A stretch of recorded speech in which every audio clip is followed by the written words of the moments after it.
Good afternoon. Today's announcement is probably the worst kept secret in town, but I'm really pleased to be joined today by members of the board of Detroit Police Commissioners, members of City Council, members of the various police union leadership, community activists, and this does feel like a community announcement.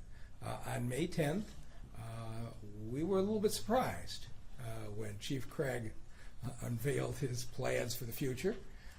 And at a different time in Detroit, it would have been a problem. The years when you had 5 police chiefs in 5 years and you always scrambled would have been a period of instability. But it's a different day at the Detroit Police Department. We have a very strong and deep leadership team.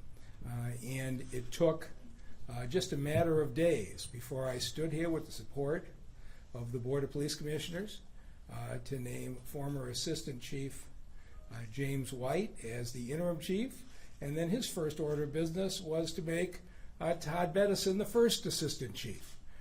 And we had a team that I think is as strong as any police department in the country, but they had an opportunity to prove themselves.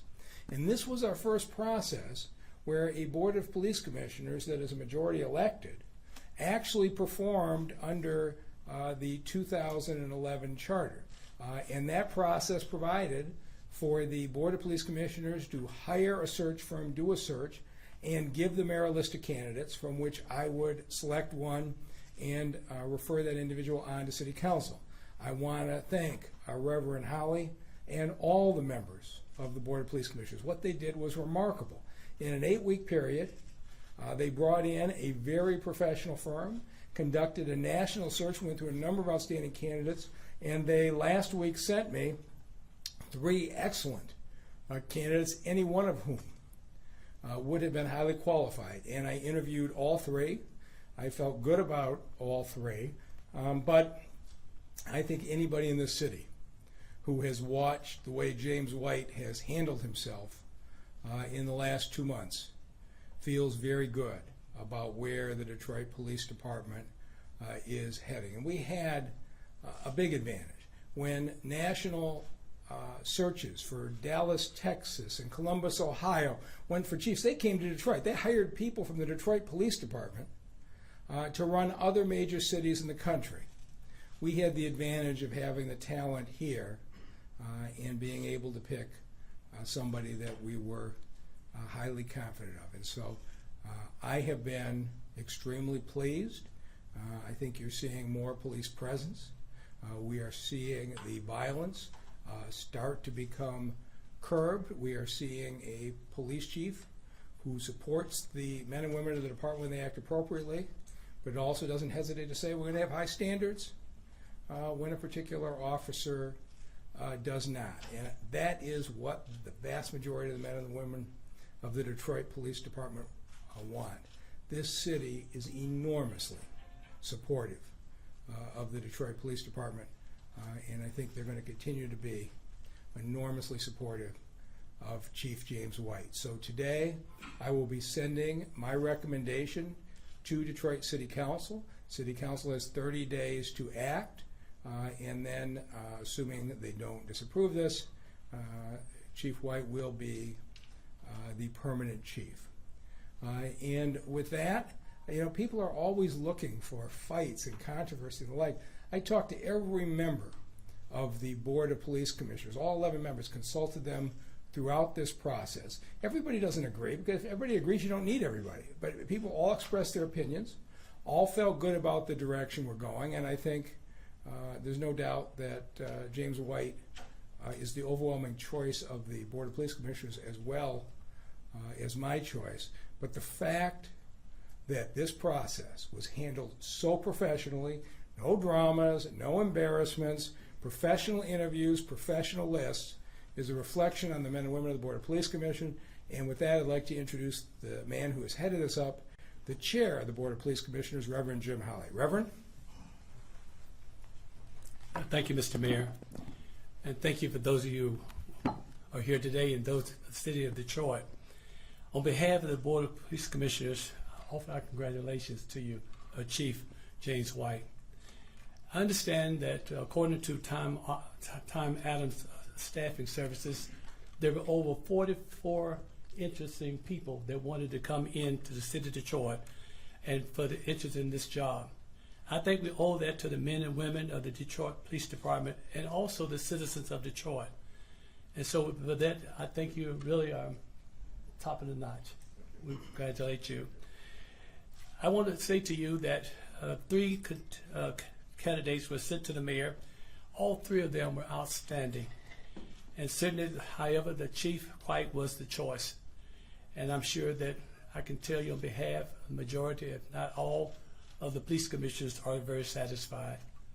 I want to also let you know we're waiting on the city council to do their part and have their role in seeing in the final. But for the most part, we are very satisfied with how this was handled by the mayor and by the wonderful people of the Detroit Police Commission. And for that, we're grateful. At this time, I ask the Councilman McAllister would come and have remarks. Thank you, Reverend Holly, and thank you, Mr. Mayor. And first, I'm going to say, Chief James White, welcome back, because it was a concern that only an earlier part of this year that he left us and took on another mission. But, you know, you can tell what's in a person's heart. Coming from the Detroit Police Department, it's very important that when you have someone that has come up through the ranks and the people know and the people love and the people understand, it's a very important factor in that. And although there were 3 candidates, and I have to thank the Board of Police Commissioners for what they've done, but although there were 3 candidates, again, when you have someone that has come up through the ranks and someone that has been a part of the community knows, that's a very important factor. And I'm pretty sure, Chief, when you come before the City Council, you will be able to address those issues and concerns that will be looking at. So again, I just want to thank you, the Board of Police Commissioners, Reverend Holly, Mayor, as well as welcome back, as well as the police officers of the Detroit Police Department. One of the things that I do know is that Chief White can deal with the management portion. And we have, of course, associations and the concerns of them. And one of the people that I like to bring forward is the president of the Lieutenant Sergeants Association, President Mark Young. Thank you. Welcome. Congratulations, Chief. Thank you. I'm fortunate enough to have some time on the job, and I knew you when you first came on. I was impressed, and I'm not surprised about today. I thank you. I appreciate you for always having an open door policy. We haven't always agreed, but there's always been respect. That'll continue. You're doing an outstanding job. You already have. One of the things I love about you, Chief, is that you understand people, you understand culture, and you understand how policing is changing with technology. It's crucial. The most important thing that I love about you, honestly, is that you listen. You listen. And that's crucial. Listening. Without listening, there's no understanding. You're going to do great things. We're not going to always agree, but at the end of the day, there's always going to be respect and appreciation and admiration. I respect you tremendously, and I have the great honor of introducing Reverend Wendell Anthony. Thank you, Chief. Thank you very much, ma'am. Thank you, sir. Let me say good afternoon to everybody. And let me, first of all, commend the mayor for his identification of such excellent talent that we have in the city and elsewhere, and my good friend and brother Jim Holly and the Board of Police Commissioners for the work that they have done to bring us to this point. I think that what has come out now is a very good option and selection for the city of Detroit. I think that either one of the 3 could have been easily identifiable and made to rise to the position of leading the Detroit Police Department. I'm particularly pleased that working with Chief White will be Deputy Chief Todd Bettison. I think that's a great team. I think also Chief White comes at a time when policing is under scrutiny. And I'm going to be very frank. Detroit has been blessed to the degree that we've been able to work cooperatively with the police department. We can have safety and security at the same time. We can respect the police, and the police can respect the community. That's one of the things that I like about James White. He has a background of mental education and psychological training, which you need. He understands people. He has demonstrated himself to be transparent by recent events, and you need to be transparent when it comes to the community. That's how you build trust. That's how you build relationships. You build them before you need them, and we need them. And so from a community perspective, we can agree to be disagreeable, but we don't have to do it in a way that is uncivil. And I think that we have a good situation here today. So having said that, we look forward to what the end will be. We know that we need to have a good police department, good police in the department, good police on the street, with good community people behind them. When they come right, the community comes right. And that's what we want in the city of Detroit. And so I'm pleased that James White is right for this job. And we look forward to that. And the other thing I want to say is that I'm glad that he ain't getting ready to run for governor. And that there ain't no hidden agenda that we get ready to find out coming out the closet. And so I'm pleased to introduce not the interim chief, but the chief, who will soon, we understand and hope City Council will bless, and all the protocols that go with that. And we look forward to a great tenure of understanding and communication and working together for the benefit of all of us under the leadership of Chief James E. White. Let's welcome him.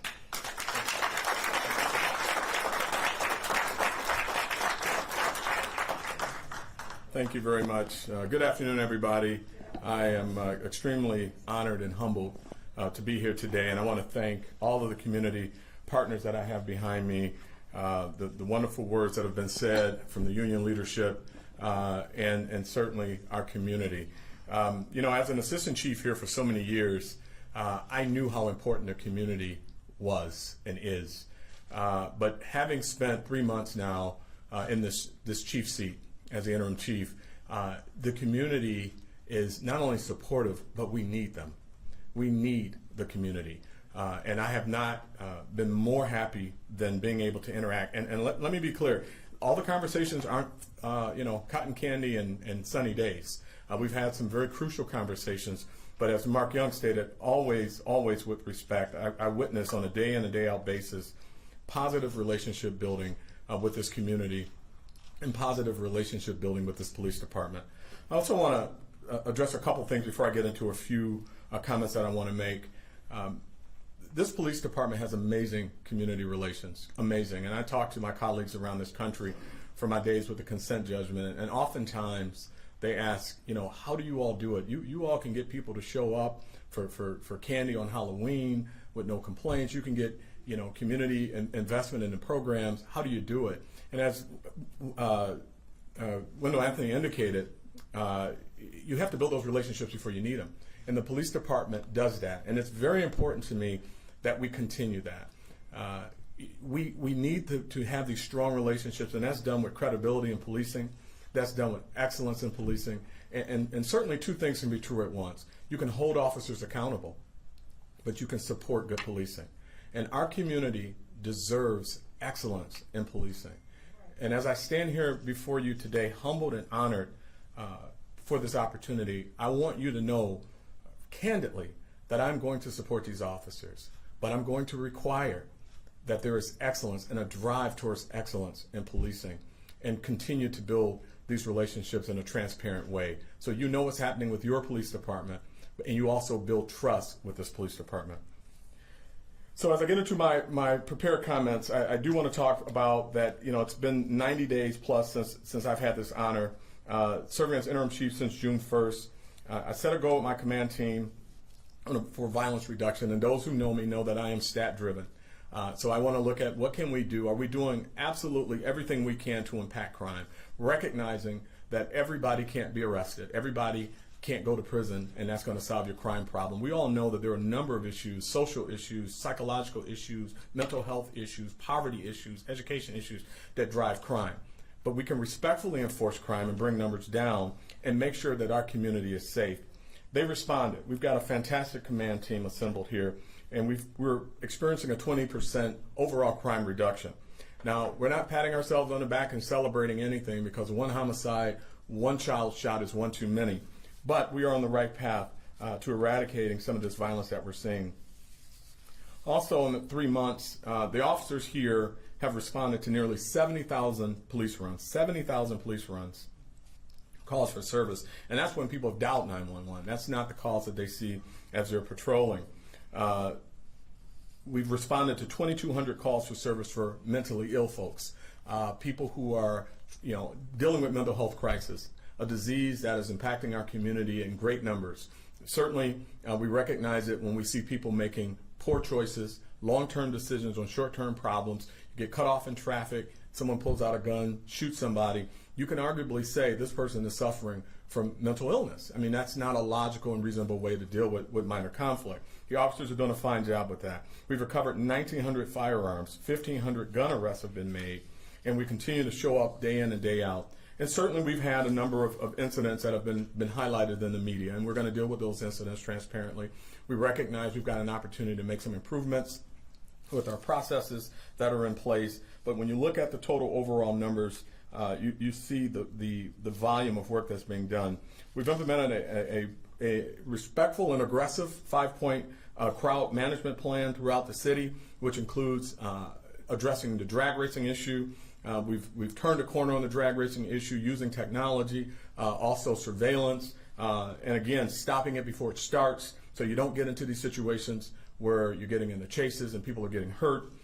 Just this weekend alone, we've made 7 felony arrests, 2 misdemeanor arrests, and 18 vehicles were recovered. And that part is important because you stop the behavior before it starts.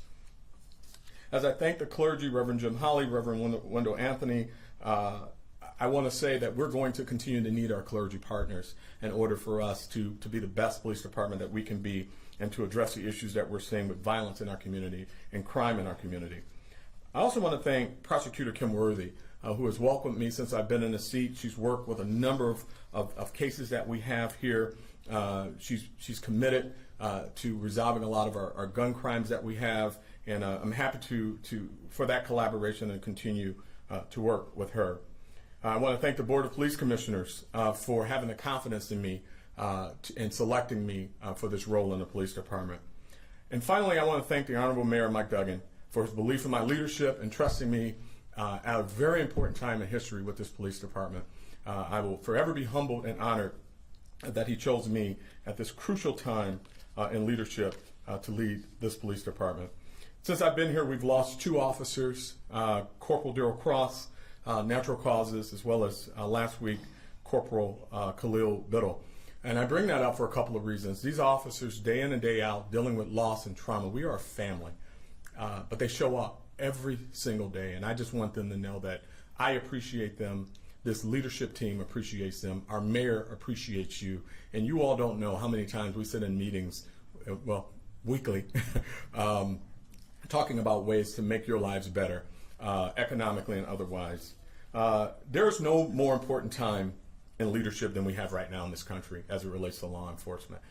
This time cannot be wasted. These big titles and powerful seats are nothing if we don't do something with the time that we are in them. And we have to keep these seats pristine for the next people who take them. This is not my seat. I sit in it temporarily, but I have to keep it pristine for the next leader who takes this seat. And it's my hope that they look at my leadership and want to aspire to do what I've done and what I'm getting the opportunity to do in this organization. Time is very important, and we don't have a lot of it to waste. I want to share an inspirational poem, and I am no poet, so bear with me. But I want to share an inspirational poem that I draw from when I'm down and I think about the importance of moving forward. And it's from a civil rights leader, Benjamin Mays, Dr. Benjamin Mays, the late, great Dr. Benjamin Mays. And it's called I Only Have Just a Minute. I only have just a minute, only 60 seconds in it. Forced upon me, can't refuse it, didn't seek it, didn't choose it, but it's up to me to use it. I must suffer if I lose it, give account if I abuse it. Just a tiny minute, but eternity is in it. I say that to you because I recognize the importance of the time that I occupy and the space that I occupy. And my commitment to this community, to this department, is to maximize this minute that I have. Thank you very much.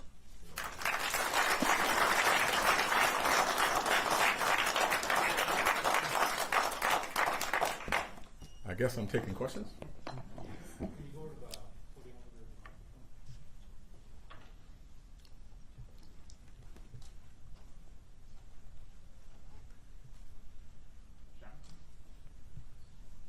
Chief, congratulations, Sean, over at Channel 4. Yes, sir. Of course, you've been dealing with challenges ever since you were interim chief, and no surprise, you're well aware of the challenge facing you now when you handed a probationary officer his badge on Friday, hours later arrested in Greektown for a fight. Now we're learning about possible racial comments that the probationary officer was making while he was being held in detention. Is there any way to bring a guy like that back, or is he going to be fired immediately? Well, as you know, we've suspended him, and we're going to conduct a full investigation, and I'm going to have that matter to resolution within 7 days. The team has been given a deadline that this will not be a heavy lift. We were to pull the video, conduct this investigation, and conclude it in 7 days. Thank you, Chief. Yep. Hi, Donna Fana with the Free Press. Good to see you. You had mentioned surveillance, which has been such a controversial topic in Detroit for both Black and Brown communities. How will you address that going forward so that communities feel comfortable with that technology? And on the mental health aspect, you had previously mentioned you wanted to seek grant funding for mental health services for police officers in each precinct. Where is that standing, and how are you going to move forward with that? With regards to the surveillance, so as an African-American male myself, certainly I'm sensitive to all issues regarding any technology or processes in policing that violate a people, particularly people of color, and certainly in our community. The specific surveillance that I'm talking about is people sitting in vehicles posing as people who are going to do drag racing, and that's effective and it works. And we're going to continue to do that. And certainly, as it relates to technology, strong policy, peer review, and a zero tolerance for anyone who violates that policy. And then mental health? Mental health, we've got some CIT grant work being done right now. The officers are being trained throughout the city. We've got about, as my last numbers were, over 100 officers. Our goal is by end of year to have over half the department trained in crisis intervention training. We also have, and I'm very happy with this, we had a couple barricaded gun people recently, and our CIT partner was in the vehicle, a mental health professional, was able to talk that citizen out of that home who had just committed a very violent act without further injury to the citizen or to the officers, and that person got treatment and was later charged, or I'm sorry, got treatment. I don't know the status of the charges yet. And then a question for Mayor Duggan. What is it about Chief White that really stuck out to you? He stuck out to you when you were choosing the interim chief. I mean, is there something about the other candidates that just kind of made you think, this isn't right for Detroit? It wasn't about anybody else, but was some time ago that I really believed that Chief White was the future of the department. He stepped in the COVID crisis a year and a half ago, and the department didn't miss a beat. He implemented things like taser policies, which I was not at first enthusiastic of, and put in such a thorough policy and so well researched on how the community is safer if officers deploy it properly than if they're forced to go to deadly weapons. He just, every time he came in, he was prepared, he made sense, he cared about people, and so my only challenge was when I took him to dinner, and at the end of the dinner he said the one thing I said when I came here is I said I wasn't going to quit my full-time job to take an interim job. He said, no, I got to go home and tell my daughter I'm going to take the interim job. But as I said to him then, the interim chief is going to have the opportunity to prove himself or herself. And if you believe in yourself, you want to be the interim chief. And if you don't believe in yourself, somebody else is going to have that opportunity. And so you're talking about a very prominent position in state government running the Civil Rights Commission. To have quit that come back here on an interim basis, knowing what he had to go through, going through the process like everybody else with the Board of Police Commissioners. I think it just shows how much he loves the city, how much he loves this department, and I'm glad he went through it. Hi, Peter Mackles, Channel 7 Action News. Chief White, there's a barricade situation over on Joy Road in Livernois about around 1:30. Do you guys have an update on that? Yeah, I was briefed on it earlier. My last briefing prior to this was that it's still underway. Thank you.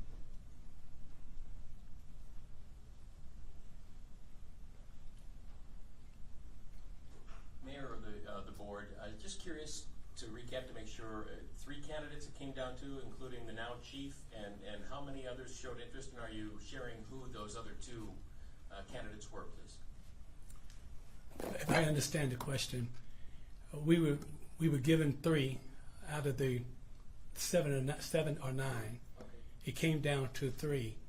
A couple of them dropped out for different reasons that I have no control. We didn't have any control of, and so basically it came down to the 3. Our job is to, according to the charter, is to give 3 to the mayor, and he makes the decision.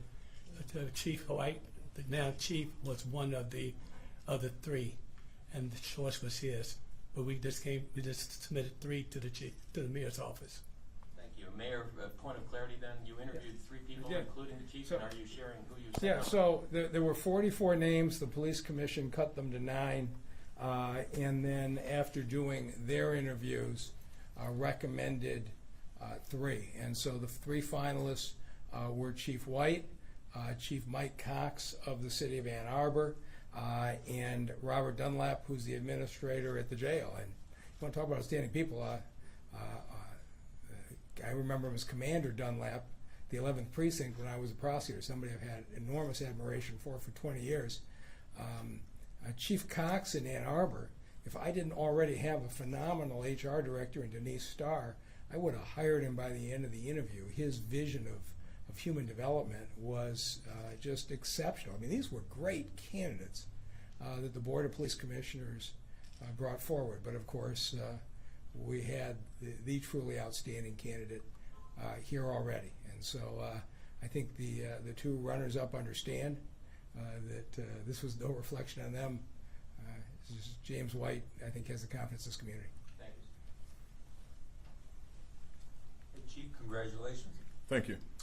You said 20% overall reduction in crime. Now, was that during just the time since you've taken over, or is that year to date? That is year to date. I'm sorry, strike that. That is, I'm just looking at my notes. Since I've taken over. Since you've taken over. I just wanted to All right. clarify that. Thanks. Yeah, Congratulations. thank you. All right. Thank you very much, everyone.